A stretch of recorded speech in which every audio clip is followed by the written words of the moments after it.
All right, so ladies and gentlemen, we are live on Radio Road, day number 3 here at the Moscone Convention Center. I have with me a man who is not only a former NFL great, he is, of course, a division rival of the Kansas City Chiefs, but above all things, he is a man of his word and has paid off his debts. If you ever make a bet with this man, now you got to find him from time to time, you know what I'm saying, during the Super Bowl, but he does pay his debts. My good friend, Mr. Sean Merriman, of course, he is. You are also the CEO, owner, and I don't know what all the titles of. And I'll let you name the brand. Lights Out Extreme Fights. Lights Out Extreme Fights. Yeah. And of course, now with that, you are on a lot of platforms now because I know when you were first starting it was growing. Yeah. And then you started doing a little favors here and there, and now you're on different platforms. So just first of all, what brings you to Radio once again, and just tell everybody what you've been up to. Yeah, man. I mean, Lights Out Extreme Fighting. We're and thank you so much for joining me. No, thank you. Appreciate it. Lights Out Extreme Fight. We just did a partnership with ESPN Latin America. And so, for us, man, like MMA is so like football will always be king here in the States. Correct. But when you get outside of the country, it's really two things: it's soccer and it's MMA. I mean, and MMA has grown probably the most reason because of UFC. They've knocked down so many barriers. But there's so many fighters that need fights, and they come through us. And we sent a lot of fighters to the UFC last year.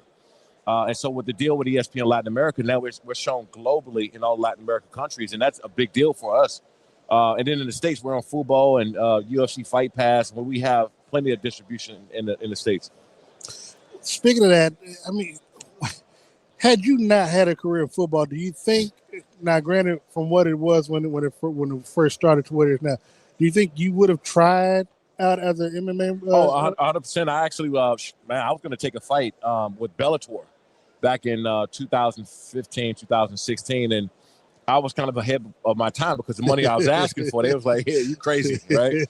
But now, because of the social media and the crossover and these influencers going to fight, everybody's seeing like the upside of having somebody that played football who also can go fight. But then I ended up launching Lights Out Extreme Fighting a couple years later, and I took the backseat of that because I actually like promoting the other guys, the other up and coming fighters, and see them go on to the UFC or where they end up going. So, but yeah, man, I was in the mix. I was on the table to fight back in 2016. And I know we talked about it a little bit years ago when you started your promotion, but when you started it, did you ever think that it would be to where it is right now? Because obviously, when you think of things in its infancy, you want it to be as big as probably the competition, stuff like that. But did you imagine it to where it is right now? I thought it'll get there, but I didn't think we'll be there as fast. Okay, right, that's fair. And timing is everything because when I first went to Fox Sports on the regionals, Fox Sports West and Prime Ticket, and I did that deal with them. UFC had just left Fox and went to ESPN, and now. UFC left ESPN to go to Paramount for a lot of money. For a lot of money. And so, again, it's about time, and it's like, okay, well, who is the next up, right? So you got to put yourself in position to even be considered because there's other promotions in the country, and so that just kind of shows the work we put in over the last couple of years. You are good friends with Dana White, and I know he's been kind of influential in helping you with with your growth. I mean, how beneficial has he been in your relationship with him? What's crazy is I don't really talk to him a whole lot about MMA in particular, more business in general, and I think for me. I don't really call and ask a lot of particular questions, but when I'm around, I pick up on a lot of things. That makes sense. Like, it makes a lot of sense. So when you see how somebody's operating, when I go to his office, and he's still taking like pitch meetings, and he spends like half the month on the road. He's flying to Abu Dhabi. I was just with him in UFC had a fight in Abu Dhabi, and we were talking out there for a while, and it's crazy. He had just left Saudi Arabia. He was in Dubai, Abu Dhabi. And he was leaving to go to Qatar. And then coming back to Vegas, then flying somewhere else. I'm like, dude, listen. But that passport getting worn out. Yeah, it's getting worn out. But, I think just being around it, seeing the grind of somebody that is extremely successful in this business and watch them still get after it. That impressed me more about Dana than anything else. You, of course, played in the AFC West most, if not all, of your career. what did you see this year, or if anything, that the Chiefs, came back down to earth this year, rise a little bit of the Los Angeles Chargers, but at the end of the day, of course, they could not make it past the first round again with Justin Herbert. So give me your thoughts on how this season turned out, in your opinion. For the Chiefs or the Chargers? Well, both. I mean, but AFC West in general. Yeah, I mean, so this is what happens, and I experienced this my last year with the Chargers. It's not necessarily that the Chiefs are a bad team. It's just that everybody else got better. Exactly. So I think that people already write them off after the first game when they lost against the Chargers. Oh, they suck. They're not as good as I said. Dude, as long as Patrick Mahomes is getting the snaps, Travis Kelce there, Andy Reid's there, and they got a couple other guys. They're always going to be in the mix to win a ball game. Right. So it's not like they fell off. The problem is you at the time when the Chargers were healthy, they were facing a really good Chargers team. Yeah. And Broncos got better, right, by bringing Sean Payton and Bo Nix. The Raiders, are going to get better with their new hires. So, again, everybody else gets better. And the reason why I'm saying this is because my last year with the Chargers, the Raiders beat us. Mm-hmm. And we were normally like kicking their butts all the time. It was like a stat game for us. We got the Raiders. I'm going to get my Pilby 2 sacks off today, right? And then they end up winning because over time you get enough draft picks, you get enough high draft picks, and you bring in the right coaching staff, and then they become a problem in the division. It's interesting because a couple of years ago when they brought in Sean Payton and Jim Harbaugh, and the money that they would spend on free agency, and the big joke was the AFC West spent $250 million to beat Patrick Mahomes, and to beat the Chiefs. And as I said, it's not that they were trying to do it in 1 year, but they're at least trying to put building blocks in place. Yeah. Because obviously you don't want any team having a New England type dynasty run in a division to where all they have to do is win a home game. Win the division, you get a home game, and now the playoffs. At least you got home field advantage, and you don't know how the ball may bounce in those games. And so, look, I was, I got this thing where I call Justin Herbert boy wonder. It is what it is, and I got my reasons for that. But what steps do you feel like he needs to take to get to that next level? Because people all say he's top 5 talent. And some people call him top 5 quarterback. I don't, but say top 5 quarterback. But what steps would he need to take to get to that elite level? Justin Herbert's always going to have this dark cloud over him until he wins in the playoffs, mm-hmm. right? And if he was anybody else, getting to the first round or second round, that's like a big deal. First of all, to get to the playoffs in general, correct. But because of what he can do, because what he's capable of doing, his expectations are through the roof. So if you got a quarterback who can make these amazing throws, he's big, he's fast, he's strong, he's athletic, he has a big arm. So now those expectations are like, first round ain't going to get it. First round's not going to get it done. And so as long as that keep happening, they don't get over the hump, he's still going to have that dark cloud. Now, mind you, and I'll say this, I don't think they should have even went to the playoffs, this year, my opinion. Any other team wouldn't. And you lose the best 2 tackles in football with Joe Alt mm-hmm. and Rashawn Slater, who goes down before the season. Your starting running back in Najee Harris goes down, who you brought in, who's never had a long-term injury before in his life. And then your first-round draft pick, Omarion, goes down for several weeks. Khalil Mack goes down for, I think, 4 weeks or so. So when you start looking at the injuries that they've had and to find a way for them to get back into the playoffs, to me, it was pretty impressive. No, I don't disagree with that.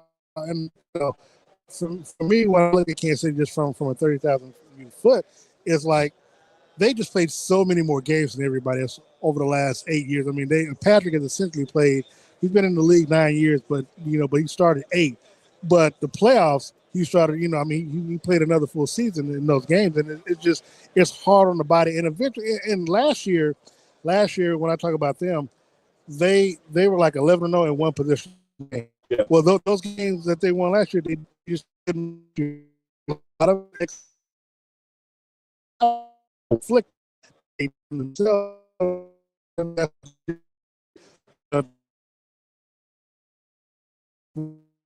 Steps like by bringing Eric Bieniemy back in. Thank you. Thank you. Because I know what those type of coaches do, where they make sure that every player is held accountable.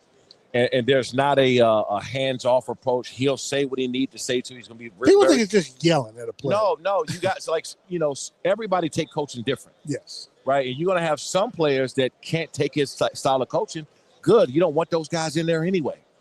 If you don't want those guys in it anyway. You're going to butt with somebody like that. You're going to butt heads with them. But if y'all have a common ground of we all trying to get things done here, then there's going to be a compromise. And there's always a compromise with a big name player or your star player or whoever it is, where he's going to be able to get the most out of you because he's not afraid to push those buttons. And I'm not taking a shot at Matt Nagy at all, because I do think he's a brilliant mind when it comes to calling plays and things like that. But when you got to get to the next level, you got to start holding guys accountable, and that's exactly what Eric Bieniemy's going to do. And I tell people all the time, people's like, well, he yelled at Patrick. Look, if Patrick is weak-minded like that he can't take a call, I said that's what Patrick wants. And I swear that these last few years have been difficult because I try to explain to people in so many ways. It's not a matter that Patrick is not the best quarterback. He has not been the best quarterback the last 3 years. He's been the most accomplished quarterback, right? But he hasn't been the best. I said, you just have to look at the numbers. When Bieniemy was there, they led the league in scoring 3 times, had the top offense, and he won 2 MVPs. That same roster in 2022 that won the Super Bowl against the Eagles, that next year had the same wide receivers. The wide receivers could catch a cold, right? And so and they were penalties up to right, and nobody. I mean, it was just like they won that Super Bowl against the 49ers with the defense, and they'll be the first to tell you. And I said the difference with Patrick wants to be pushed.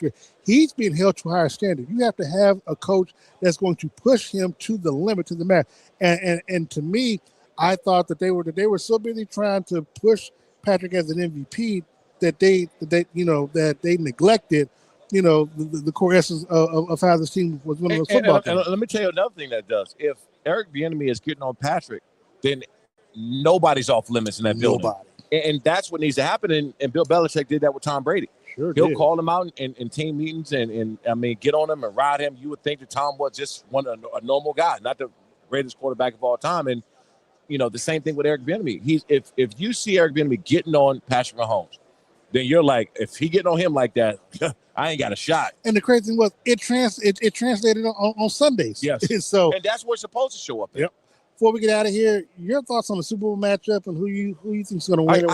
I got Seattle because I just think that they're too good in too many, like all 3 phases, right? And Patriots, great defense. I think the first half is going to be a chess match. Yeah. Them, trying to figure out scheming plays, seeing if they what coverage they're in by all the like. There's going to be a lot of figuring out the first half. I just think there's going to be a special teams play or something to happen because Seattle's really good on special teams. That something's going to happen where the gap is going to happen where the game is going to get away from them. And Patriots don't have enough on offense in order to combat what's going to happen. That's just what I feel. I got a feeling that you're going to be someplace special July 4th watching UFC pay-per-view. You're probably going to be first row or someplace like that. I'm at the Lincoln with you like, yo, get your boy credential or whatever. But, Sean, I appreciate your time as always, brother. man. Appreciate it, man. And if there's anything I can do for you, lights out, you already know I'm a text message away from me. So, Sean Merriman, former NFL great, CEO, owner, executive of Lights Out Extreme Fighting. And, brother, it's just good to see you, man. Good to see you, too, man. I'm not betting you no more steaks or dinners. Nah, there's a second board every minute. Well, listen, keep this dinner under $500, man. This man tried to go out and get a $1,000 steak from Poppy. Hey, hold on. Now, first of all, you didn't have.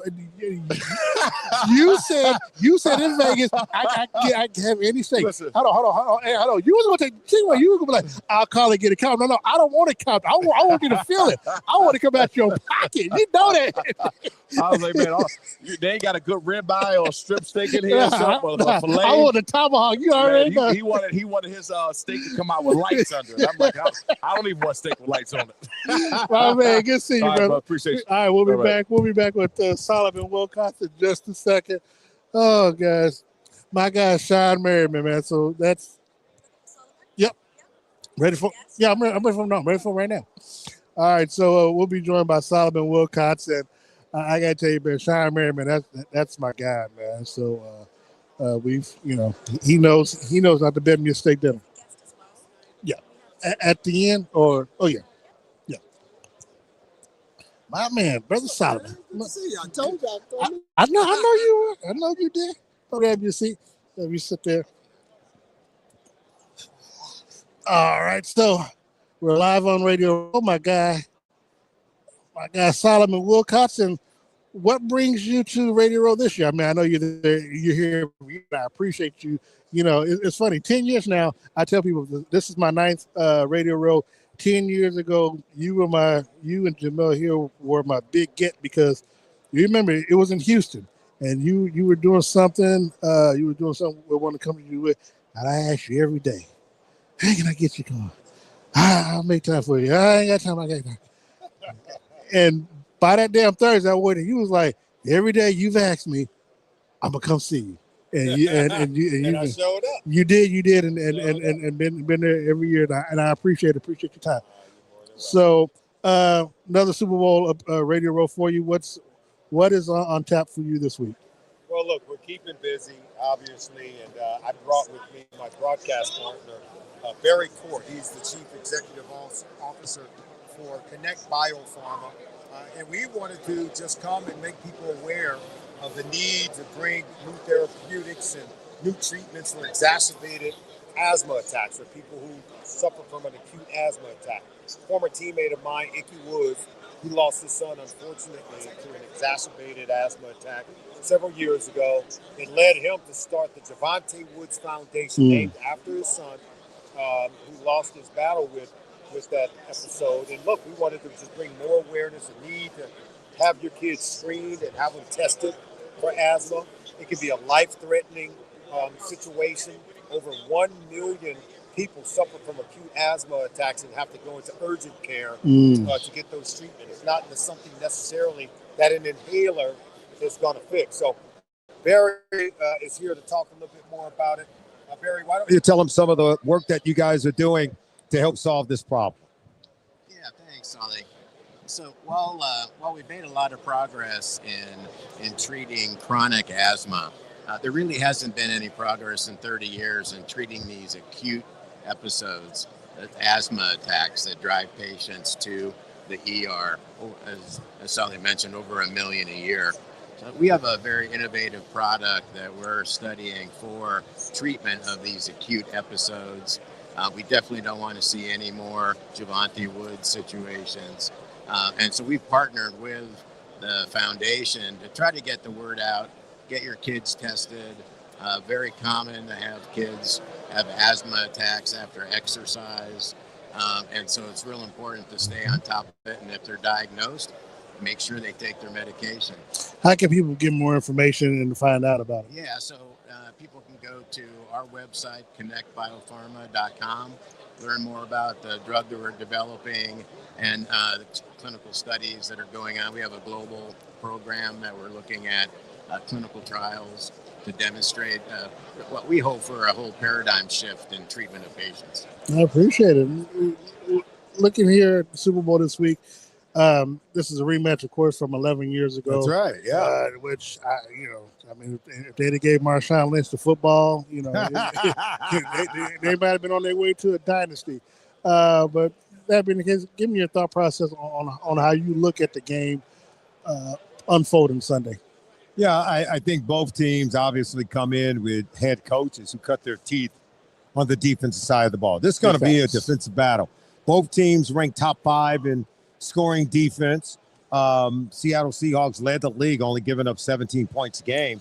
Patriots ranked 4th overall, giving up 18 points per game. Yeah. The team that can protect the ball the most, not turn it over, the quarterback that can be very judicious and understanding that a punt may not be a bad play on third down. Because if you're throwing it to the other team or fumbling and putting the ball on the ground, that could cost your team in this game. Remember, the last time these two teams played in a Super Bowl, it was the defense who made the game-winning play. Yeah. That interception right at the 1-yard line by Malcolm Butler against Russell Wilson. 20 seconds left in the game. That's even in a game with the great Tom Brady, but yet it took the defense to win the game. And I think we could see that same kind of scenario playing out this time around. Well, the only difference is that you won't have the ego of the head coach not afraid to give the running back the football. If need Look, be. I can tell you, man, there was a lot going on that play. And if you go look at the alignment of the Patriots defense, the way they were aligned. But they also had a timeout too. Left. Seattle had a timeout. That's what Seattle should have did. They should have called timeout. I think that they gave the ball to Marshawn Lynch on that play, given how the alignment.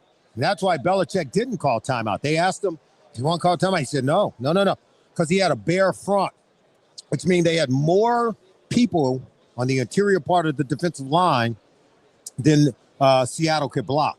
They also had them outflanked, so you couldn't run outside. They were a bare front. That's the defense that Buddy Ryan ran with the Chicago Bears. 46 deep. That's a defense that you cannot run on because you have them outnumbered in the gaps up front on the offensive line. That's what people don't look at. But I can show you the video. They had them really outfoxed. The only thing that would have saved them was to call the timeout. What most teams do is they check out of the run plays because really, when you come out of the huddle, you've already called 2 plays. You call the run play and you call the pass play. And you're going to check. Depending on what you get from that defense, you check out of the play you don't think is going to work. And they were going to run it until they saw that bare front. They checked to the pass play, which is what Bill Belichick wanted from them. So really the best thing they could have did was call a timeout because we know what happened when they threw it, right? Well, interception. And look, and you could have at least attempted to run, but because you had a timeout, if it don't work, you just call a timeout, and then you come up with a different play which would have been the last play of the game. Well, at the end of the day, hopefully, Marshawn probably should have tried to get that extra yard or 2, whatever it would have taken to get into the end zone. But you're looking at this. I watch this now. See how people can see it. Hold on a second. Hold on. There you go. There we go. Now look at that. See, they got more than they can block inside, and they have them outflanked. Yep. You can't run into that. Now watch them. I'll show it to you from the end zone, right? Look, where you gonna run inside? And look, they got men outside. They got you outflanked. That's why Bill Belichick is a defensive genius. Yeah, that you could not run into that defensive front, and that's what most people don't know. They go with the easy. Just get the ball to Marshawn Lynch. He would have been running into darkness. I appreciate you showing me that.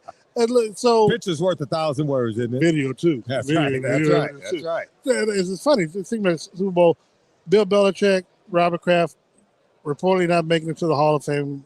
Your thoughts on that? I think they will get into the Hall of Fame. You got to understand. Here's the dynamics. This is not about really denigrating the Pro Football Hall of Fame. It's not about going after the voters. The reason why they didn't get 80% of the vote is because as a contributor, okay, which is what Robert Kraft was listed as, and as a coach, which we know Belichick is, both are certainly warranted and well-deserving to get into the Pro Football Hall of Fame. But you know what? So are those senior players who've waited a lifetime to get in. And if they don't get in this year, they come off the ballot forever. So Kenny Anderson, who's a former league MVP, and led the league in completion percentage for 4 of the 14 seasons that he played in the NFL. L.C. Greenwood was part of that famed steel curtain defense, was part of a team that won 4 Super Bowls. And most people believe he's well-deserving to get in. Roger Craig was the first running back in NFL history to have 1,000-yard receiving, 1,000 yards rushing. Most people feel like he was well-deserving. Oh, of course. But guess what? And he was a key contributor to those 49ers. But if those voters are told you can only vote for 3 of the 5. 3 of the 5. And if you don't get those 3 guys in this year, they never go in. And I can tell you this, Paul Tagliabue, I remember when they were trying to get Paul Tagliabue into the Hall of Fame. And they would ask Paul, they would, hey, look at what you did to the league, the growth, the economic development of the league. He says, the Hall of Fame is for players. The Hall of Fame is for the guys who gave their blood, sweat, and tears on the field to make this league what it is today. They're the ones who should be in the Pro Football Hall of Fame. So I come back and ask you, if you're a voter, why would you prohibit one of those seniors from getting in? And this is the last time they'll ever have a chance to get in. And I think that's what they did. They should not have leaked the information that the coach wasn't going in and the owner's not getting in, because I think it leaves us to only conclude that if those two aren't going in, then those 3 seniors are going in. And that's what we should be celebrating. Instead of us throwing bouquets towards those coaches for getting in, we're throwing onions at the voters. We're throwing raw tomatoes at the at the owners. I think we got to do a better job of covering our sport. I think a lot of people want to jump to the clickbait.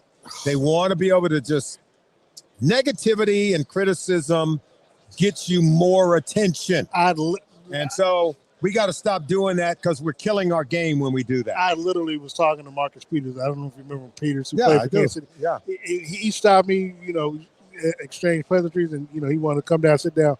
He said, and I'm posting it because I did it before we went live, but, first thing he said, man, I want to thank you. He said, because you were always saying, he said, you never judged me, he was like, you covered me for it. He said, that's why I never had a problem giving you an interview. He said, because you were always straight. Even if I had a bad game, you didn't denigrate me. We talked about it and we moved forward. And that's, I tell you all the time, I said, man, I can't do the click. I can't do it. It's not. And maybe just because maybe because I'm older than some folk. And when I started journalism, they always told me, man, you only beholden to 2 things: facts and the truth. That's right. And it's like, so I can't be a Jason Willock or someone that just says stuff that I know ain't true. Ain't true, but it gets attention. Yeah, because at the end of the day, look, my mom is watching this stuff, dude. You know what I'm saying? So it's like I can't denigrate my name or make her make her look. Right. Just can't do it, man. We cannot live in a world of hyperbole and exaggeration. There's not enough money, even for me. There's not enough money. And if that means I'd never make it to the big, that's just what it is. It is what it is. I can sleep at night. When we look at this again, when it comes to Hall of Fame, I guess the biggest challenge comes to be where there's always those sure, no doubt, Aaron Donald type of player that when he comes up, he's going to get in. The problem is that other players during that time period when he played, and you can look at Torrey Holt, you can look at Reggie Wayne, those were key contributors, not only for those Super Bowl teams, but through the career of the quarterback that ended up getting into the Hall of Fame. That the quarterback Peyton Manning couldn't have got there on his own. He had to throw to somebody. He had to hand that ball off to the running back, Adrian James, and Marshall Faulk. And so it's like he couldn't done it on his own. And I guess it hurts me just seeing the amount of players that actually don't make it to the end because and you don't want to say someone's more deserving than others, but someone who has a better resume, so to speak, that is surefire. And when you look at this. If Kraft don't get in the first time around, what's that say about Tom Brady? So, first of all, I think what we have to do is step back and just really understand that being a first ballot Hall of Famer, that's a media-made slogan. And you got to understand, I've been in that room where Ray Nitschke, the great linebacker for the Green Bay Packers, he made sure that everyone in that room, all those Hall of Famers, he made sure that the incoming Hall of Fame class knew there is no first-rate Hall of Famer. There's no second-level Hall of Famer. There's no third-rate. We're all great. We're in the room. There's no division here. We're all Hall of Famers. And there is no levels to this. That is just one big room of great players. That someone came along and made it seem like, being a first ballot, and if you ain't a first ballot, then you're maybe not as good as the rest. Can you imagine one day, if we're fortunate enough to get into the pearly gates, there's going to be somebody saying, you're not a first ballot angel. You're not a second. You're a second rate angel. I ain't going to lie. I don't want to come around second round. But I'm not going to get over to open up and let me in. My point is, you just want in. You just want in, man. And what we have done is we are taking something that's been venerated as wonderful, and we have a way with our human frailties and insecurities creating divisions in areas where we really shouldn't. And unfortunately, it's being done more by the people on the outside than by people in the inside. All right, before we get out, let's get it one more time. If you could promote the promote the asthma If stuff? you want to know more about Connect Biopharma and the work that they're doing to help solve the problem of people who suffer from exacerbated or acute asthma attacks that is very life-threatening, go to the website at www.connectbiopharma.com. That's connectbiopharma.com. Solomon Wilcots, thank you very much, sir. Appreciate you. Appreciate your time. Thank you so very much. And we'll be back after this time out.